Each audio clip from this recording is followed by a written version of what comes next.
Yo, yo, yo, welcome back. Four Quarters Podcast. Four Quarters Pod. What's good? How everybody doing? Post finals. Post finals, we have a new NBA champion, everybody. We have a new NBA champion. The Oklahoma City Thunder have done it. They've done it. They did it in 7 games. Hell of a series. Feels a little long time coming, in a sense. In a sense. I mean, yeah, they had that crazy ass team with KD and Westbrook and Harden and all that, and they couldn't get it done. Yep. But now with this team, this was a hell of a team. I mean, great defensive team. Was the best team all year. 64 games. 68. 68. Yeah. 68 games. Yeah. 68 win season, which is a hell of a fucking season. So they're the best team all year round. And they deserve a chip. It was tough to see Tyrese go out the way he did. That's you never want to see a guy go out like that, especially in the finals in the game 7. And he was cooking in the first quarter too. Hit his first 3 threes. He was barking. He was rolling. You thought Indy had a chance after the way he came out, and he looked fine. Like he didn't look he was laboring. He looked good, and it's heartbreaking. Yeah, looked like we were in for one of those 28 and 16 classics. Hallie. Unfortunate, but from an organizational standpoint, I think Indiana can be happy with what they got. The TJ McConnells and for sure. The Neesmiths, the Matherins. I mean, you got a great cast. Like, yeah, it's tough because now he's gonna be out all next year. So it's like, now what do y'all look like next year is the next question. And like, do you contract wise, who's coming up? It's gonna be interesting to see what they end up doing with the squad. I think they should keep it together most part. But it's going to be tough just because he's going to be out the whole season next year. Like, he's not coming back at all. So it's going to be interesting to see what they do just roster wise, or just how they even compete next year. Like, I'm very curious to see how because right now the East is so wide open because you got all these injuries. You got with Tatum out, Dame out over there in Milwaukee, and now Hallie. They really don't know who's going to be the best team in the East next year.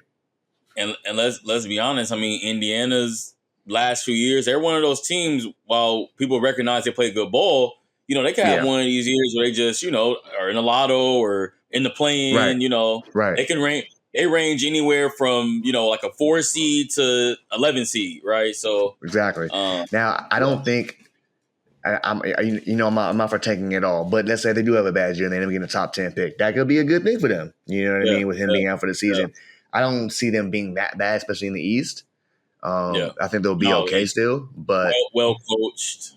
Yeah, well coached team. You still got a backup in TJ who's very solidified. Who can you're gonna need just someone to get those minutes and get those numbers because it's hard to recreate what Hallie does on the court for the Pacers especially. But we'll see what happens, man. It's gonna be interesting. SGA, man. Congrats to the Thunder. SGA Finals MVP, well deserved. I mean, look, one thing I love about SGA that some people kind of get on like Ant and them is like Ant will have shoot 2 shots in the first half. You don't worry about that with Shai. He gonna put them things up. Yeah, he gonna put them things up. And that's why one thing I respect. He puts pressure on the rim as well. Even when there was a handful of games in this series where it's kind of like, man, Shai's not getting going how Shai is, but he's still dribble driving. He's being aggressive. The lack of the foul calls, he probably saw less whistles than he's ever seen in the last couple months, but it never deterred him. He still played his game. 100%. So 100%.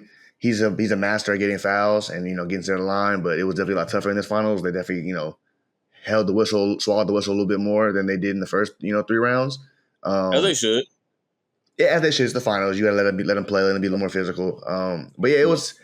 I mean, when it comes to officiating, I always say it balances out because there's going to be enough bad calls in the game, enough good calls in the game where it's going to end up balancing out. And at the end of the day, without Tyrese, they weren't going to win that game.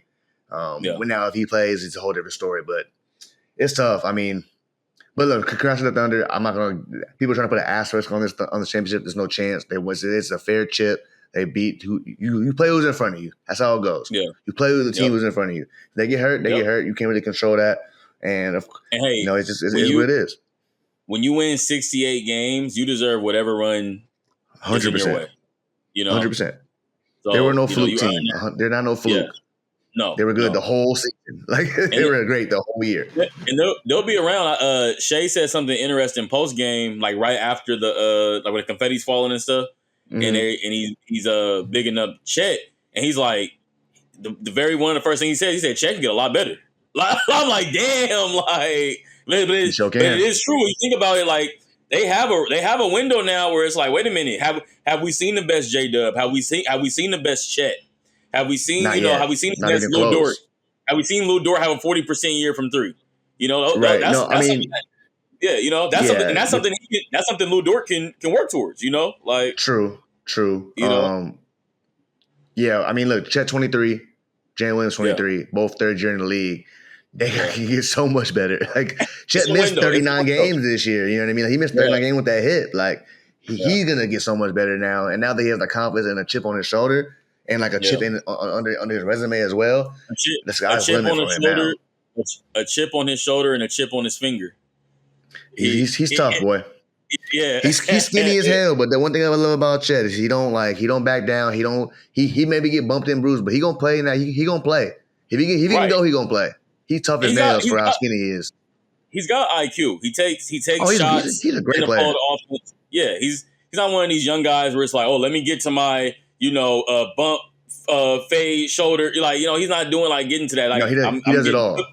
Putbacks, lobs. I'm gonna take the open three. I'm gonna play defense and I'm gonna defend. Like, he knows his role. You know what?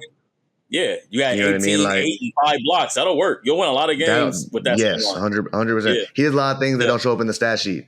You know what I mean? Like a lot of change. He changes so many shots down in the paint. Deflections, just like deterring people from doing certain things because he's so lanky. The shots people don't take, right, in the flow of the game. The shots people don't take because they want to, but they just can't get. They just don't trust it because he's so lanky. He can get to any shot you shoot. Yeah. There's only a handful of guys in that class that can literally change your offensive game plan. Like, okay, guys, it's not smart to drive a bunch tonight. You know, with him, Wemby are in that category. Kessler, AD, Kessler, Giannis. Sometimes when he's really going, you just stay away from the paint. Just stay out of there. There's nothing good happening down there for you. Retreat. Don't Evan Mobley now with him and Depoy, Mobley in there. I mean, he's a shot deterrent.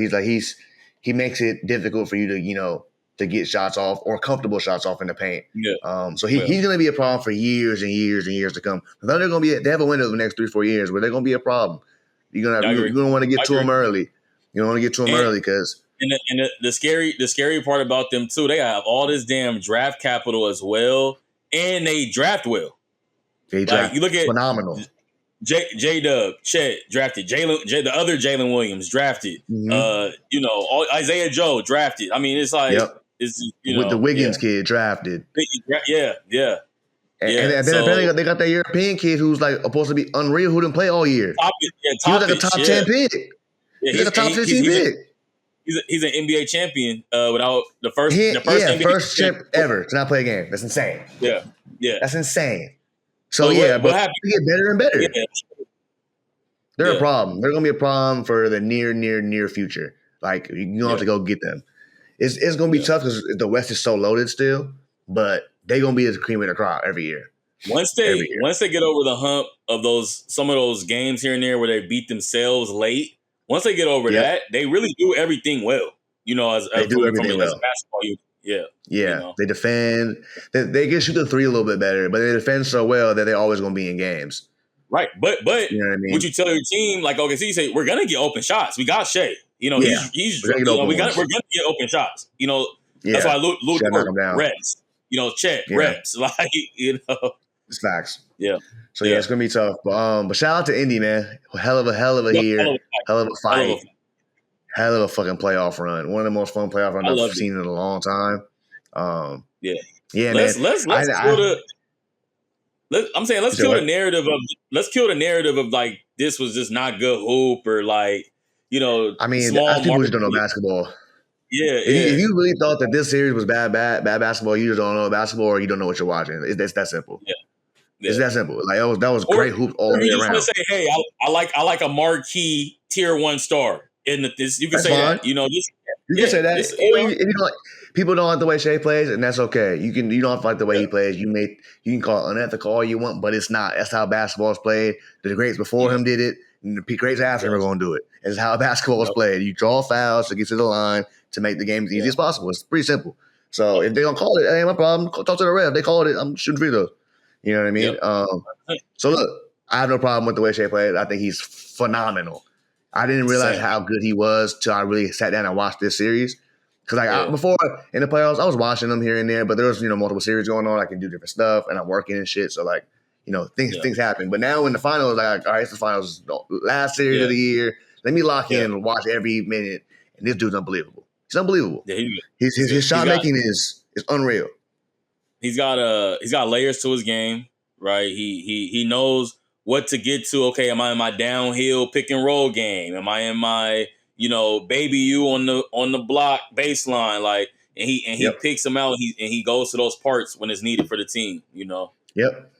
Yeah. Like 12, 13 assists in the closeout. Yeah, he did. He's one of the. Not one of the only players, but one of the players that in the league that just gets to a spot and raises up. Like he knows where he gets to on the floor. He has spots he's trying to get to, and he gets there, and he raises up. Yeah, just a lead shot maker. Midi is always going to be king in my eyes. Midi will never, ever leave because you need.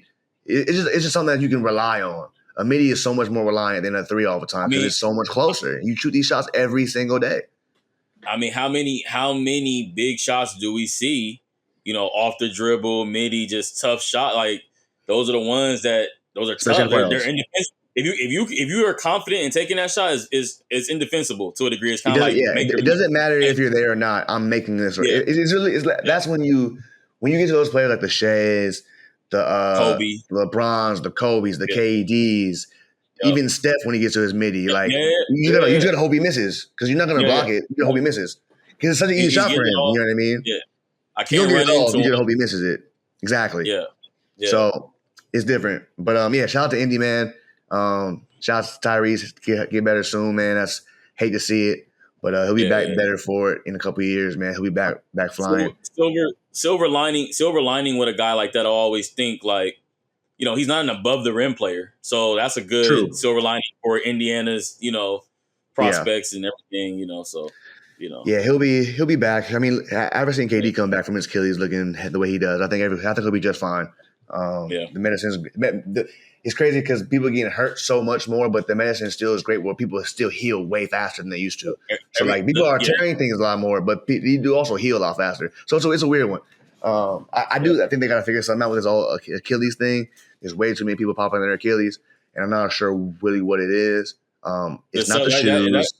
That's soft tissue, right? That's soft tissue. That's soft tissue. So it's really more of a muscle thing. Right. It's more like a muscle strength thing. Right. It screams overworked to overuse. Me. Overuse. Yeah. So I don't know if it's minute allocations. Are guys training? Like I've always thought, are guys not playing enough in the summer? And it's too much training in the summer. I think they just play too much. Okay. I think guys just play too much. Like, when you play pickup in the summer for 3-4 months, you don't need to be playing all the time. You need to be obviously resting a little bit more. You can do workouts, but all that wear and tear on your body, I think it can get to you. And I think some of these guys have been playing so much basketball for so long that I'm not saying it's bound to happen, but when you're playing so many games in back-to-back days, like when you're in the pros, you're playing every other day. That's a lot on your body. That's a lot. And you're flying and shit. Oh yeah, some of those scheduling stuff we're seeing for the first time ever. Like some of that, like 4 and 5 nights and stuff, and they got to get rid of that. Another thing too, do you think it's more of an AAU conversation with the injury?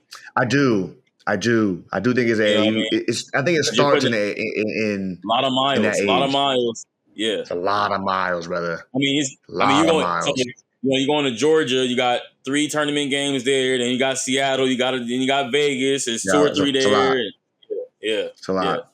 And now people are trying to play on multiple teams sometimes to get more exposure. It's a lot. It's a lot. It definitely can be a lot on your body, especially it's just a lot of games, bro. And 82 games alone is a lot. Then you got the playoffs, and you're getting that intensity ratchets up so much more in the playoffs than it is in the regular season. It's like night and day. That I think sometimes people's bodies aren't ready, and once you get that calf, you gotta just sit out. You just got to. Yeah. You gotta get it early because we're seeing more and more. It starts with the calf. Unless it's game 7. Clearly. Yeah. I mean, I would have played. If it was me, I would have played. For sure. I would have played 100%. It's game 7. You don't know if you're ever going to get a chance ever again. You got to give it a chance. And look, he felt it looked like he felt good. It felt good till it didn't, so. That's how it usually goes. Even when K tore his Achilles, he was hooping in the first quarter. He was going crazy. Not just hooping. He in the tunnel doing TikTok dances. He was going nuts, bro. And then one move and boom, that shit ripple and pop. And that's all it take. But yeah, man, shout out to the Pacers. I gotta give a shout out to my dog. Everyone finally got to see the greatness that I've been seeing since I was in Arizona in 2012. TJ fucking McConnell, man. An absolute straight dog. He made a lot of fans. He made a lot of fans this way, man. He's been like this since I've met the kid, and he's just an absolute workhorse. But just an absolute workhorse. He plays harder than anyone I've ever seen, and just nothing but respect and love for the dude, man. Like, I'm so happy to see him on getting the love he deserves on the biggest stage. He's just dope to see because he's been. I remember when we lost to Wisconsin, he thought he wasn't going to get into the league. He's like, bro, I have no chance to play in the NBA. My career's over, blah, blah, blah. I'm like, bro, you don't shut the fuck up. Like, you'll be just fine. Yeah. And here, look at him now. 10-year pro, made the finals. Like, couldn't be happy for the dude, man. So, stoked to see everybody got to see how good he really is. He's one of those classic, love to have him on your team. Love 100%. To have him on your team. Even if you don't have him on your team, you respect how hard he plays because people don't play that hard anymore. Right. You know what I mean? Like he plays so hard because he knows that's the only way he can make an impact on the game. Well, when he's on your team, you're like, damn, this guy, he got 3 offensive rebounds, 2 steals. You're like, like, damn. Speaking of the midi, his midi is perfect when it comes to them shots over the bigs. It was funny. Some of them shots I was saying that's vintage TJ. Like, but that's going to college. You know what I mean? That's what he does. We had to beg him to shoot those in college, but he let them fly now. Even I would say him to shoot college. But I would say that. I would say some of those games, Final Four and stuff. I want him to get to that more, but he's. But we always like, bro, like shoot the ball, you wide open. Not even guarding you. He's always looking to pass. But I mean, look, that's what makes him great. You know what I mean? But yeah, man. True PG. Super happy for him and his whole family getting to see him, at the highest level, doing the biggest stage. Super dope. But yeah, man, it's gonna be in the first quarter. We'll be back in a second.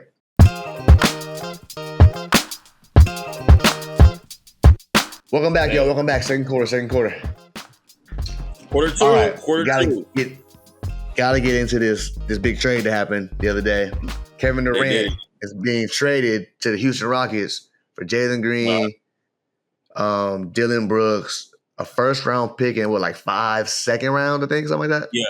Yeah, 5 seconds. Something like that. It was a 10th pick. It was Dylan Brooks, Jalen Green, the 10th pick, and 5 second round picks. So 8 people overall potentially with the picks. Yep. Do you think it's too much, or do you think it's just enough? I think it's just right. Right. I think one thing we have to keep in mind when we see these finished trade packages, that implies that there was a bidding process and this amount of picks. Other teams, are involved with this amount of picks, the young star player, blah blah blah. So, based on the other teams that were out there too, he also had a list. It wasn't like the Clippers or the Nets could throw up an offer in, right? So. He had a preferred list. I think it's just right. And both teams, I think, are pretty happy with what they got. Yeah, I mean, look, you got a guy in KD who wants to get out of there. You know he wants to get out of there. So people are going to give you what you want. You're not going to get the best deal possible because they know you have to get rid of them. So like, all right, cool. We're going to just give you what we think you'll be willing to take. So I think in KD's mind, he was cool with that because he wanted a team not to give up too much for him, so he had a chance to compete next year. So, I think they gave up just enough. I think they were ready to get rid of Jalen Green after his performance last year in the playoffs. Yeah. Everyone was ready to kind of, ship him off. Dylan Brooks is kind of just tradable wherever he kind of goes. Like he's been second or third time he kind of didn't move. And then you still keep Amen Thompson. You got Sengun still. Yep. You still got Tyrese off the bench. Yep. You got Jabari Smith still. You got Fred. You got a squad. You got Steven Adams. Steven Adams locked up. You're chilling. Up, yep.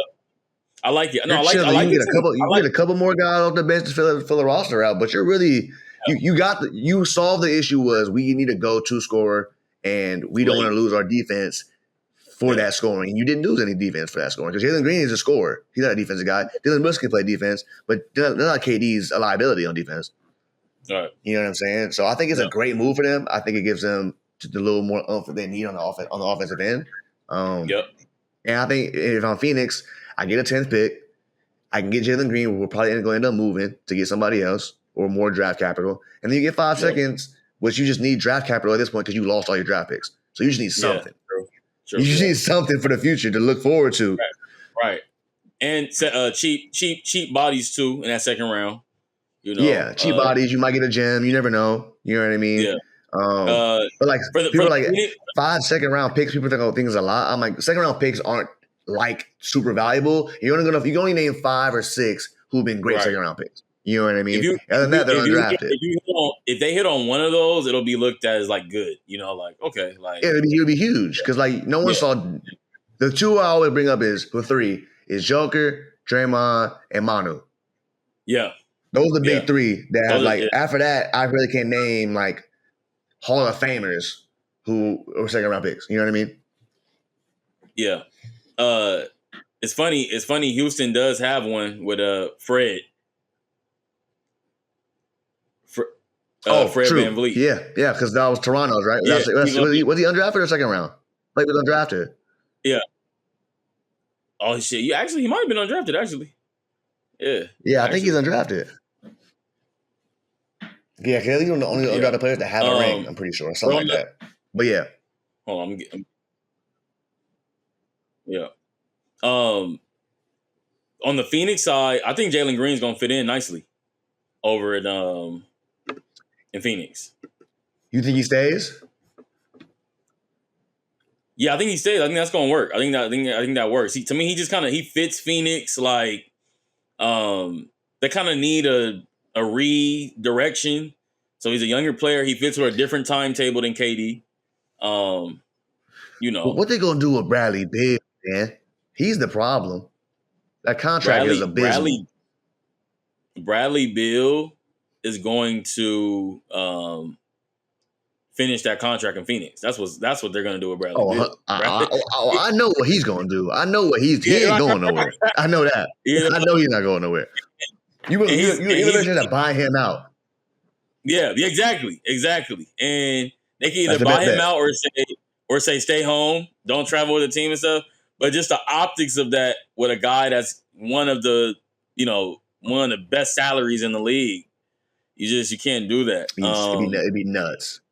I mean, hey, look, and then there's another side of it where, hey, you say Bradley, KD's gone. That's going to open up some stuff for you now. You know, like it 100% should. He should be the 2-man now, right? Like after D Book, it 100%. Should be Book, Bill, then Jalen Green, right? So, good mentor, similar. Kind of a similar games almost. If he works with Bradley Beal, Jalen Green, D Book too, good mentor. So it's not. I think the owner has said this too. It's like the Suns owner. He's like, it's not like our roster's like horrible. It's just Well, I mean, your roster last year was better and you didn't make it work. So it's gonna be interesting to see how this one goes. Yeah. You know, so it's tough. They're in a tough spot because.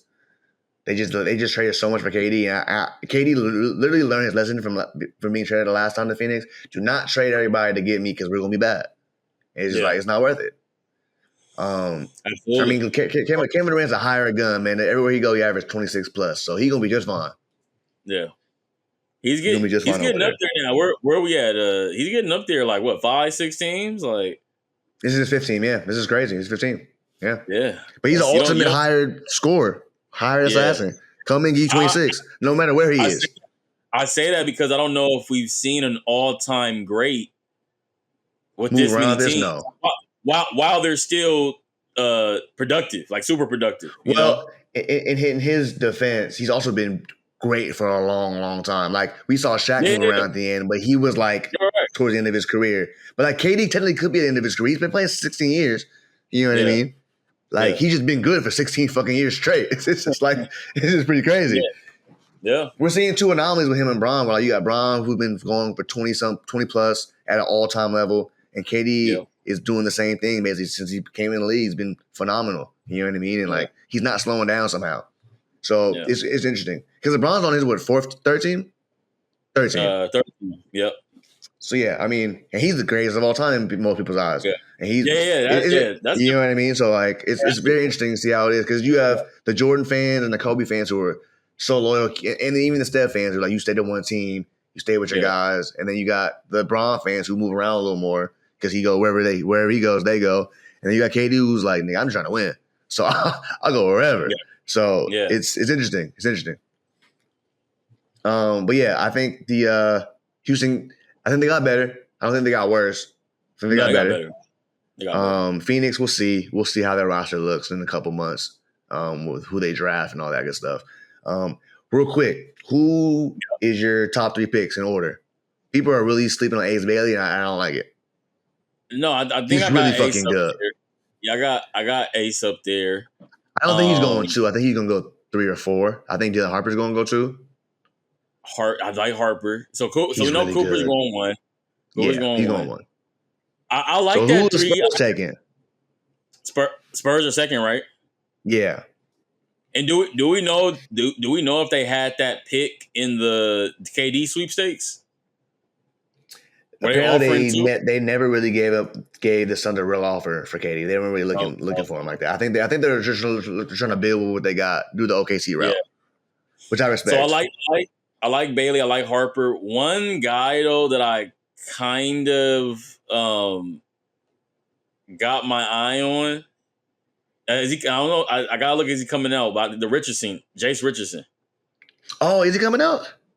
Is he I'm sure he's doing the workouts. I'm not sure if it's official or what he's doing yet. See he is good though. He is good. Yeah, I like Jace Richardson. Can play. He can play. Michigan State, Tom Izzo guy. You know, he can play. So yeah. So I don't know where he's in the mix of things, but I think he's gonna be a sleeper pick. But I like those guys. I like those dudes. I'm gonna tell you who I'm not high on. Okay, who? I'm not too big on Malouch. That's the Duke big? Yeah.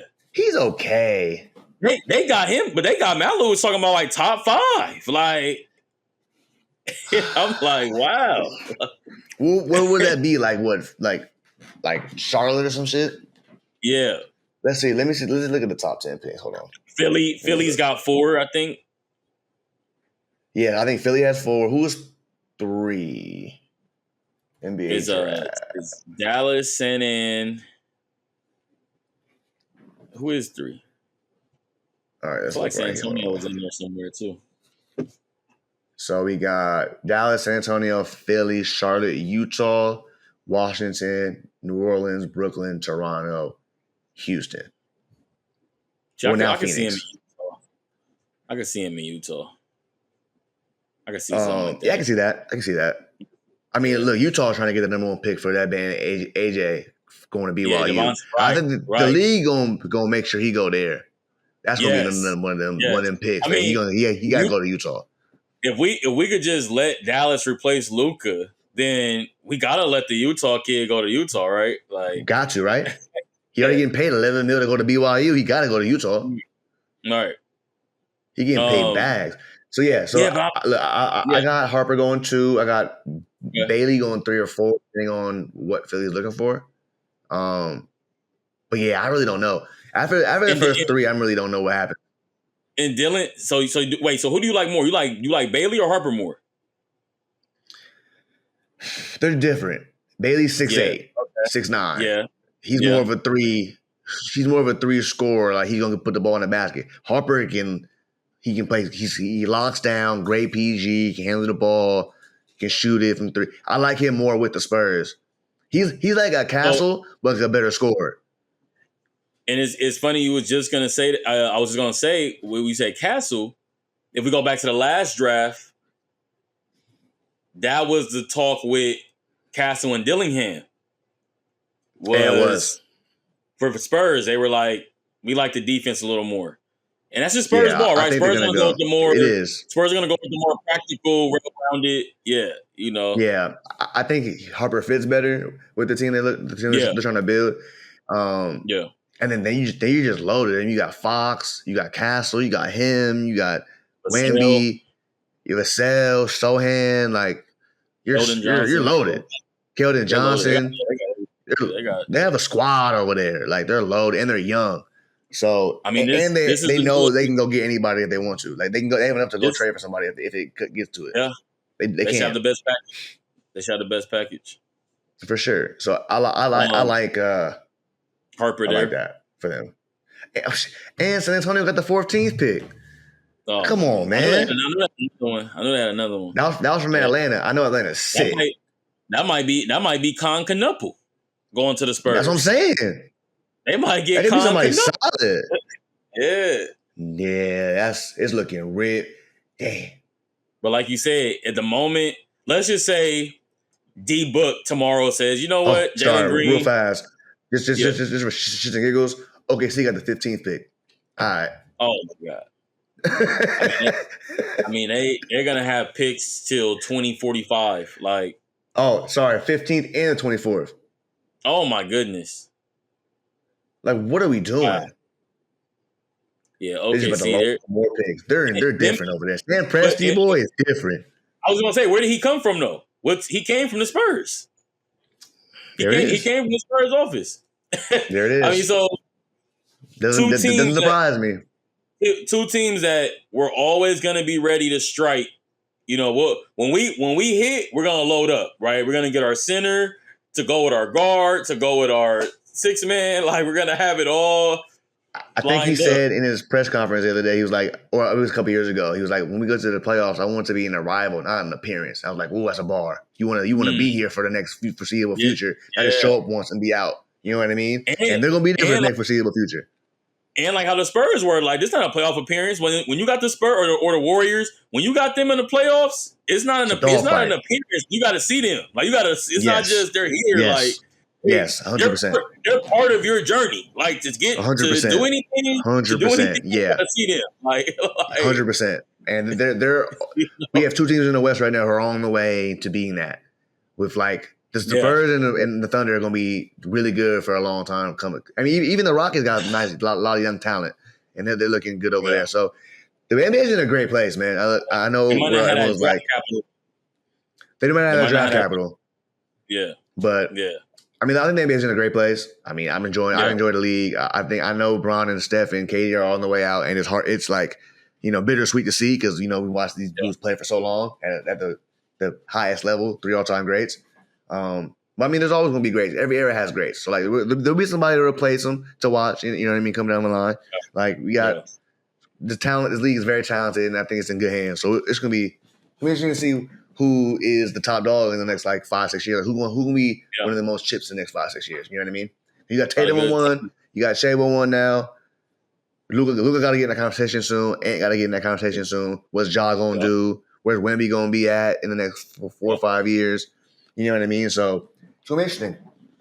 Also, I think all these younger guys, too, they're not in that Bron, Kobe mode where it's like, I'm going to play 25 years and be the number one scorer. Like, these kids now coming in like, I'm going to play 10, 12 years. Like, you know what I mean? Trying to win as much as I can and then be out. Yeah, so it's very true.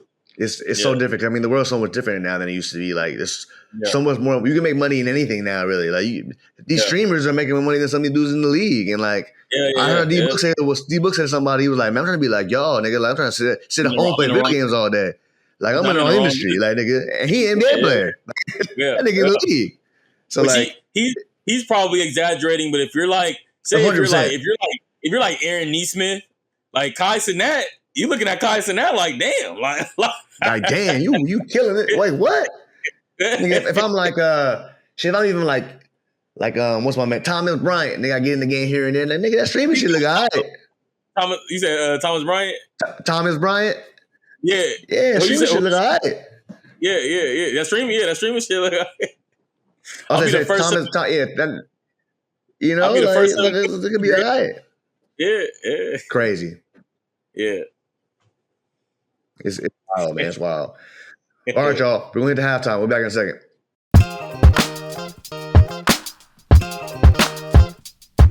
Third quarter. Back from half. Back from half. 4 quarters pod. 4 quarters podcast, man. All right. So some other big news that happened recently. The Lakers are being sold to what's his name? Mark Walter. Mark Walter. He owns the Dodgers apparently. Well, it's a group that owns all these teams, but he's like the face of this group or whatever. But yeah, buying the Lakers.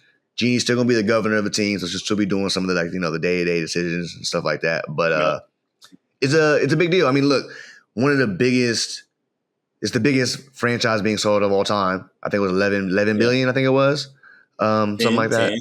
10. Who's counting? Right? Yeah. When you get to billions, who's counting?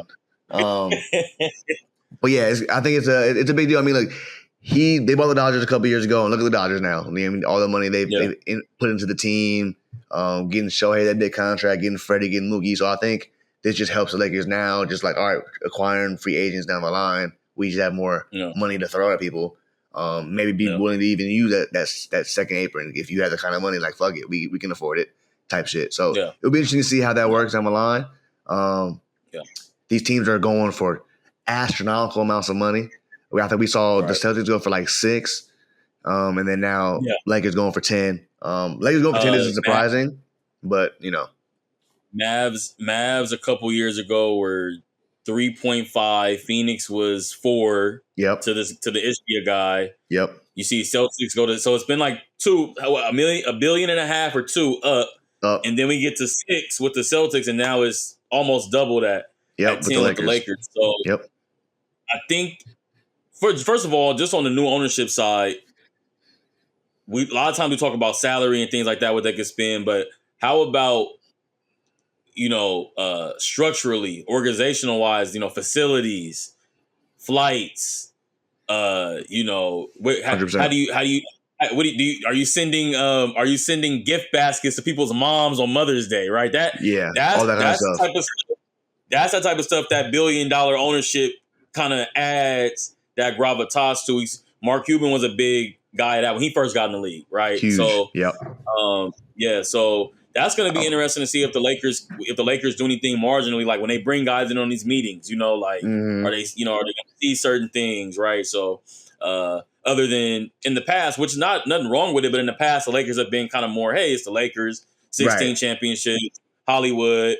We know some movie people. We know, what I mean? Like, so instead of getting away from that sleepy Hollywood, now it can get even more, maybe like a tech play and things like this. So more of a show.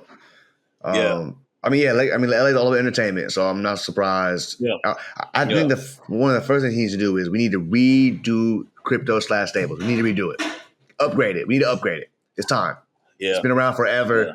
Now I don't know when we're going to do that. Because so many teams play in that damn arena.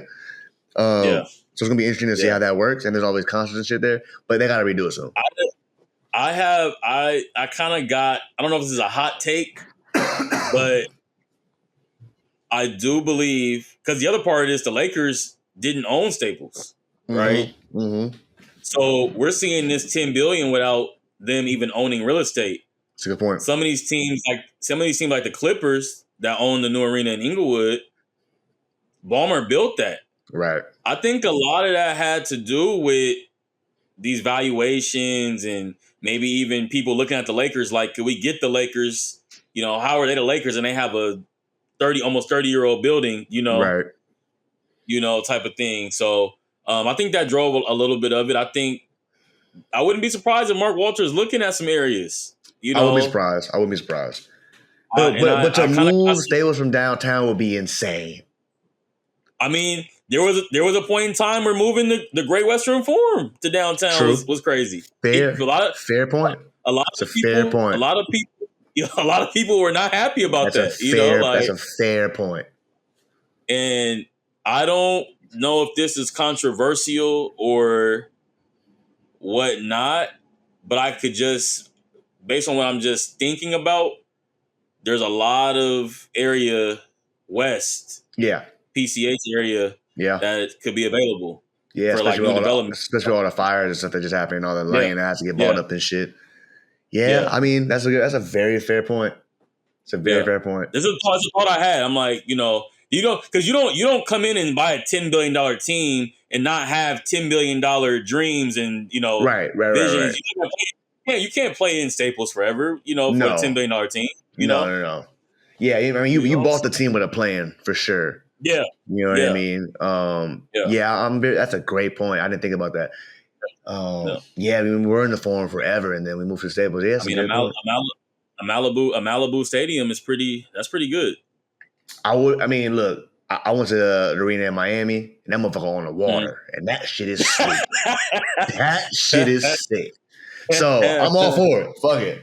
Yeah, It's LA, baby. yeah, Put it by the water. yeah, yeah, That'd be cool. I mean, I'm for that. That'd be fire. yeah. Man, that'd be sick. But yeah, that Miami arena is people put up on boats, bro. They like a boat valet. I mean, It's crazy. Orlando's had a newer development on their arena. Yeah, I There's mean, a we're lot. so far There's a lot. behind. We gotta do something. Yeah, Staples is behind. We're Staples very is behind. We're very behind. Yeah. We gotta do something about that soon, for sure. Yeah. So yeah, I'm with you. That was the first thing I thought was like, hey, a new arena might be the play. You know what I mean? Like I wouldn't mind that at all. Well, because real estate will be such a huge portion of valuations, right? Yeah. Like if you own your, like, imagine if they did do this waterfront Laker stadium. Right. I mean, you're talking about like just $8 billion in real estate. Right. Like not alone the brand and the team and the and like the sponsors and shit. Yeah. Yeah. So it's a fair point. Yeah, I mean, we'll see. I mean, apparently in the next couple of days, I think Adam Silver's supposed to announce a couple new expansion teams comes to the league. That's what I've been hearing. Yep. I heard we might get Vegas and Seattle coming down the pipe soon. Two great options. What you think? Two great options. I always thought the NBA missed Seattle a little bit. We miss Seattle a lot. Great fan base. Huge, great fan base. Great basketball city. Great basketball city. The people in the Pacific Northwest like play a lot of basketball. They love basketball. They have dominant high school programs. Like a lot of pros come out of Seattle. A lot of pros. Yeah. So that green and yellow, like GP, KD getting drafted there. That was one of those. You got a real brand when like you're not a fan of that team, but you see people will just still wear like a throwback Sonics or like 100%. You know what I mean. So yeah, that logo was phenomenal. Yeah, it was always a cool brand. That name, the Sonics, the Supersonics, like Seattle Sonics, right? So that's pretty cool. Vegas, I mean, a lot of potential there, obviously. Yeah, doesn't surprise me. Once sports gambling kind of got more mainstream, Vegas. I mean, NFL's in Vegas now. NFL, and MLB. Is hockey there too? Yep, they got Las Vegas Knights. Yeah, hockey just went there. So let's not underestimate Adam Silver and his desire to kind of follow suit with the NFL as well. Like 100%. He's looking at the NFL. He's looking at those valuations of those teams and what they're doing. And hey, if the NFL could do it, it's okay for everybody. Yeah, 100%. Yeah, so I think the Vegas team just makes complete sense with they talking about over under mid game. So like this is as a no brainer. Like you put a team in Vegas, it makes complete sense. The live line, yeah, the live odds and shit. I'm like, this is nuts. So yeah, the team going to Vegas is just money.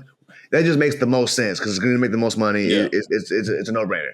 Seattle, they gotta. I can't wait for them to bring a team back.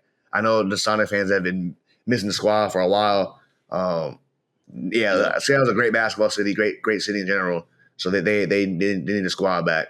So that'd be sick. But one thing that people are talking about, if these two teams do get added, now we can have a conference shift a little bit because both teams, because Seattle and Vegas will have to be in the West. So that means one of the West teams gets moved to the East, and they're talking about Minnesota will be the team to get moved over because they're like right in the middle. They're like right on the line. Wow. So they could be moving to the East, which could change Ant's career if he goes to the East. Yeah. Could change his whole career if he goes to the East. It gives him a whole new window Wow. to the finals.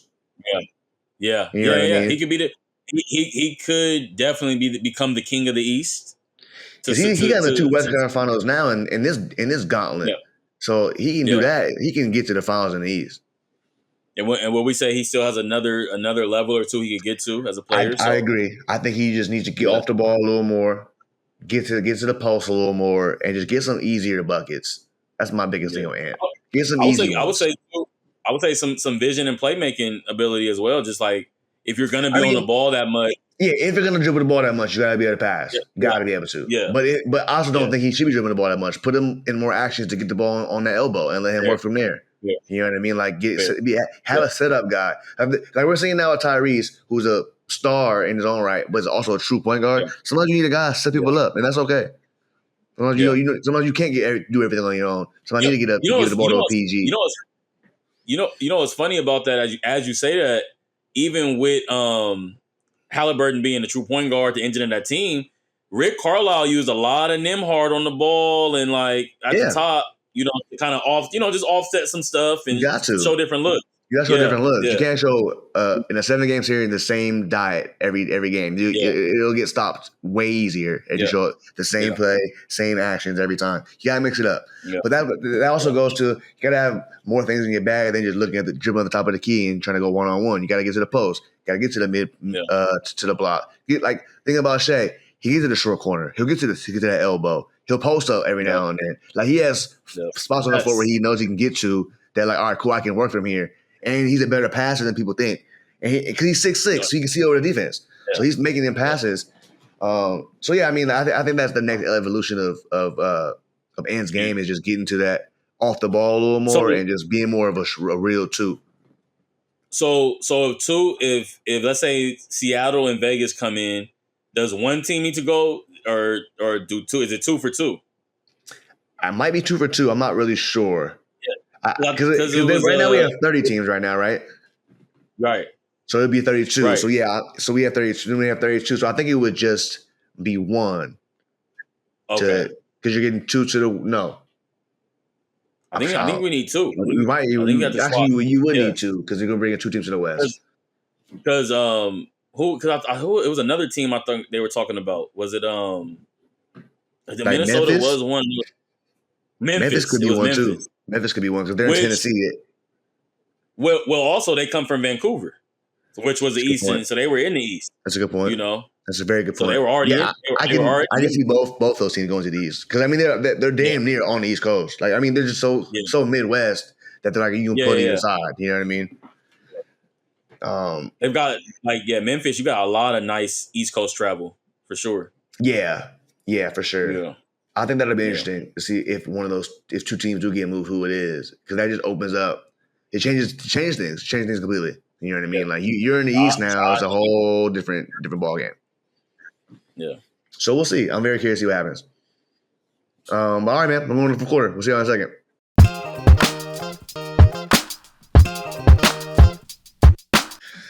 All right, so we back. 4th quarter. 4th quarter podcast, man. We back. We was talking about this in the break, so we got to bring it back up now. Yeah. Go ahead, B. You. The floor is yours, man. I had almost forgot about it because it really like it is starting to really like tee me off, right? Like the T-Mac comments about Kobe on I think it was First Take or ESPN, but something like that. One of the ESPN shows. Yeah, it was Stephen A. And Tracy McGrady's up there, Gilbert Arenas is up there, and T-Mac basically goes into this thing about, oh, you don't think I could have won 3 rings if I played with Shaq? Almost going back to this old narrative of just diminishing what Kobe accomplished with Shaq. Let's not even get to the fact what he did after. T-Mac, what you should be asking yourself is, could I have won with 29 in 2010? Could you have done that? That's what would be a more appropriate question than to talk about what you could have done as a winner, not, what you could have did. Because you had Grant Hill, you had Yao, Ron, Shane Battier. You had good teams. You were up 2-0, 3-0, 3-1 on teams. Like, Doc Rivers coached you. Like, you had good stuff going in your career, dude. You don't be a perennial all-star, all-NBA guy without some good teams here and there, some good players, some good coaches, all right? So 100%. I just think that it's very disingenuous. And why Kobe? Why Kobe? Why not? He could have said anything. He could have said, oh, what if I had Manu and Tony Parker? Or what if I had, Ben Wallace and Rip? Well, why does it go to the Kobe? Why does it go to the Kobe point? And you made the point. You made the point too. Even y'all was Adidas shoemates. When the man passed, oh yeah, we used to play 1-on-1 at the Adidas commercials and stuff, and being like, I'm crying and all of that. And then it's like you the whole time you was looking at him like, oh, them rings I could have did that wasn't nothing. Like Bean was averaging 30 with Shaq. 30. 30. That's all I'm saying. And one last thing. And he want to say, T-Mac want to say, he said, oh, so because I didn't win any rings, that diminishes me as a player? Yes. I'm tired of the ring. No, I know, not as a player, but as your greatness, where you're at in the pantheon. Well, it definitely matters. Yeah. Yes, the rings are a factor in that. Yes, absolutely. Yeah, that matters. Absolutely. That matters. We're talking about the top on the list. Yeah. Talent wise, you could say, oh, in 02 and 03, I was up there with Kobe. But as it goes to the pantheon and the great in the list. Yes, you're diminished off of that list without rings. Yeah, absolutely. Absolutely. Yeah, I agree. I mean, my biggest thing is the Kobe rewriting of history is kind of getting crazy. It's getting kind of getting out of hand. I mean, look, yeah, we're Kobe fans, we're Kobe biased, but at the same time, I watched this man basically his whole career. He came in 96. I was 3. Okay. I watched his whole career. I had season tickets from when I was 7 to about 14, nigga. I was at every single home game for 7, 8 straight years. I was on 3 parade floats. I know this man, Kobe. Don't try to diminish this man fucking career. It's nuts. It's baffling. My uncle got 2 rings with the man as player development coach. I know how good this dude is. So all this, he was a Robin with Shaq. Go back and watch some of them goddamn games. Go back and watch what the media and the people were saying and the commentary that was going on behind Kobe at the time. It was nothing. It was all about he's the second coming of Jordan. Never seen anything like this. It's him and Mike in the top of the conversation. And that was it. Taking him up. People like Mark, you can go to videos from 06 where Mark Jackson is I'm taking him over Mike. That was with 3 rings. That was with 3 rings. And that wasn't a crazy argument at the time because he was that good. Yeah. He was that good. Yeah. My biggest thing is I think that one of the reasons people are rewriting and read history and trying to come at Kobe is because he's gone. He's passed. He can't defend himself. And he's the easy target now because he knows that you're going to get clickbait, 1, because all the Kobe fans are going to come to his aid and be like, you full of it. And 2, he's not going to ever come out and say you're wrong because he's passed. He's gone. He can't defend himself anymore, which is one of the sad things about him being gone is that we don't get them stories. You don't get those interviews, those stories that that Kobe got stories for days about all the stuff people used to say and what they used to do when trying to guard him and all that. We missed all that because he's gone. So I think that's one of the reasons why people be saying this stuff outside of their neck when it comes to Kobe because he's gone now and he can't defend himself. But it's bullshit. Go back and look at the numbers, look at the clips, and look at what people are saying. It's bullshit. I think that's so low though to do that. I do too. I couldn't agree with you more. That's just I was a T-Mac fan growing up. I love T-Mac. I love T-Mac. The leg sleeve. You know what I mean? He had swag, but it's hell yeah. Wow. He just wasn't Kobe, and that's all, and he just wasn't. And T-Mac, you know who else you weren't? You wasn't AI. AI ain't got one, but nobody gonna say AI wasn't like that. One of the main reasons people don't come AI is because AI is also one of the best people outside the game as an ambassador of the game. He don't come at nobody. He don't slack. He don't slander nobody. He just respects what he did and respects everybody else, which is why people love AI because he don't try to slander nobody out of nowhere. This came out of left fucking field. Yeah, on the hoop tip though, T-Mac, why you ain't take somebody to the finals? Why you ain't lose 4-1 to Shaq and Kobe? You know what I mean? He didn't even sniff the finals. Yeah, So so it's about just AI. yeah, it's You're right annoying. about AI. You're right about AI. That dude with AI, like you mentioned like one of the greatest stuff. That nigga AI start crying, nigga. Like, Bro, he's like hey, really they be he's watching him like, when he was a player being like so like hardcore and rugged to who he is now is like so refreshing to watch. Like like, he's matured so much over the years and like hey, he just hey, appreciates his time in the league and I respect that. you ask AI about Dr. J, he'll be like, man, why That boy you started bring Julius up? yeah, he Why started you bring getting him up? emotional for no reason. Like, bro, you good? I'm like, we just asked what type of mentor he was. That was it. Yeah. Like, I love So no, AI. I love AI. He's great. He's one of the best ambassadors of the game you could ask for. Yeah, But yeah, T-Mac out of pocket for that. He know he out out of of pocket for pocket. that. He knows. He sounds crazy. I think But you yeah, know what I think, unfortunate. CJ? I think a lot of them dudes just never really liked Kobe, bro.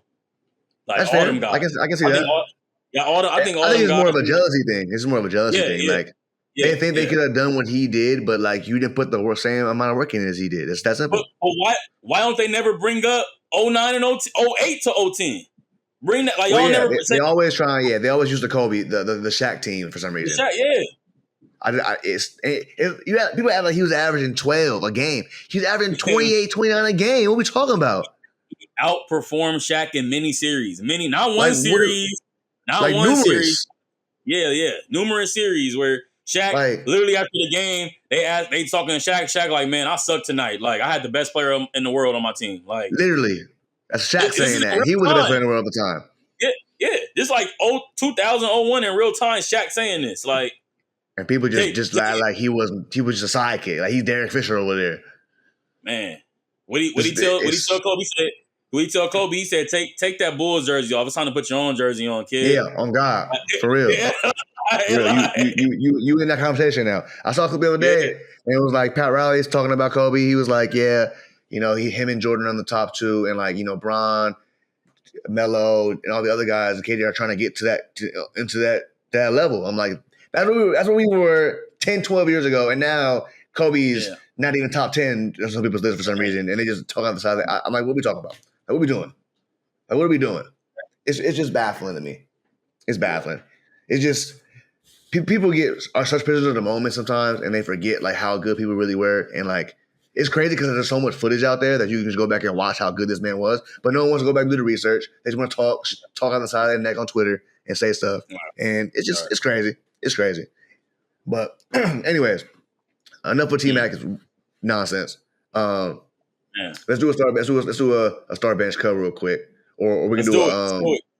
Actually, we're gonna do this. We're gonna one gotta go. That's just gonna be too easy now because he just got traded. But we got Reeves, Jaylen Brown, Jalen Williams, Jalen Green. It's gonna be Jalen Green.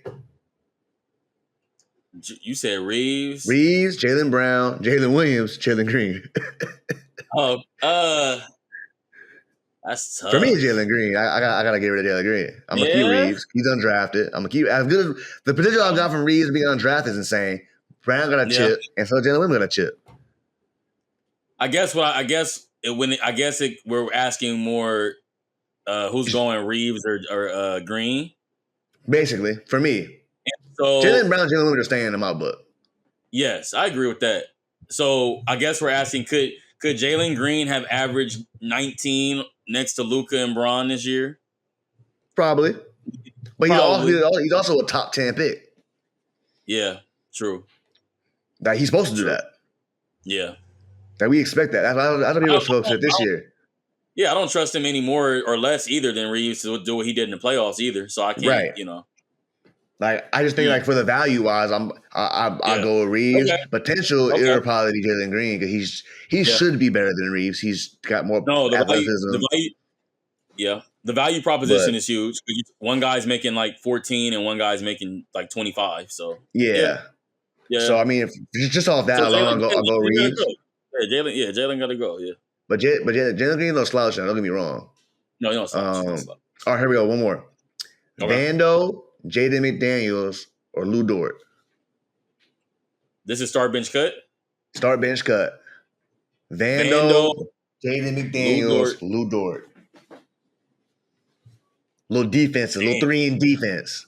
I'm gonna start Jaden McDaniels. Yep. I get the most balance of the offense and defense, and he's probably like the second tallest or the tallest, in there next Probably, to yeah, Vando. 6'8", 6'9" ish around there. Maybe even So close 6'10". I don't even know. yeah. So I'm going there. Well, yeah, much better shot maker than when Vando has shown so far, for sure. Yeah, 100%. I can't cut a champion. I can't cut a champion. I gotta go Lou Dort. I gotta bench him. He takes a lot of tough assignments, and his offense is getting better by the day. He's every time I start to think like, hey, leave this guy, he's starting to hit more shots than you remember last time. So Vando, I think we got this. Vando gotta get I think we got this basically the same list. I got Jeremy Daniels starting just because he's so versatile. See what he did to the Lakers this year in the playoffs, getting 31 night. Like he's legit. And he really is can play both sides of the ball. Now the benching is tough because Ludo the champion, and then we got Vando. I love Vando. Vando's Max's boy. Love Vando. Yeah. But one thing about me is that I can't stand Lou Dort. A couple reasons. Mainly because he went to ASU. That's the main reason. Okay. Can't like the ASU guy. Can't mess with him. Because of that, I gotta cut him. I'm sorry. You gotta get cut. Yeah, that's fair. You see the hat I got on. I can't. He's a sneaky college guy because he's German, I think. Yeah, he is. No. Yeah, is he German or is he? I thought he was Canadian. Oh, you might be right. I'm pretty sure he's on the Canadian team because him and Benedict Mathurin were like hugging for a long time after the game because they're both from Canada. They're both from Canada. Yeah. But yeah, just half the court on the finals was Canadian. Shai, Nembhard, Mathurin, Dort. Yeah, that's squad out there. Chet was up there in Gonzaga. He damn near Canada away in Spokane. Yeah. But yeah, I think we got the same list. I mean, we have different benches, but only because of bias. And I'll be straight up with it. And Vando could still. I mean, look what we're seeing in the NBA right now. Vando could be a real piece for the Lakers. He just has to just play more. Stay healthy. Stay healthy. Yeah. Got to stay healthy. Because you don't know how good you can be if you can't play. You know what I mean? You got to be on the court. Just in terms of like prototypes and molds, everybody is looking for a little 6'7", 6'8", Swiss Army. Yeah. So if he can shoot a little bit better from the three, he's a piece that everybody wants. Yeah. You know what I mean? He's like 3-point wise, that's where J Daniels is beating him right now. Is just the offensive game. Yeah. J Daniels' offense is like this year especially went through the roof. So if Vando can get some essence of that a little bit, you know what I mean? A little more like off the dribble Euro type of game, especially in the open court, he'll be dangerous. Because he's a hell of a rebounder and a defender. He rebounds the hell out the ball for his size. Sure. So yeah. But yeah, man. That's Four Course Podcast tonight, fellas. We appreciate y'all for tuning in. We got a new champ, OKC Thunder, man. Congrats to the Thunder again. Hell of a season. Shout out to the Pacers once again. My boy T. And Tyrese Halliburton, get better soon, brother. You know what I'm saying? We wish you the best. But yeah, if you're following us on any audio platforms, please give us a 5-star review, subscribe to the pod, hit the little notification bell, YouTube, subscribe, notification bell, all that good stuff. TikTok, if you see us on TikTok, comment, subscribe, give us some questions. We're just talking hoop, nothing crazy, nothing too serious. And yeah, man. We'll see y'all next week. I'm Jake. That's B Redd. B Redd, Four Course Pop. Yes, sir. Deuces.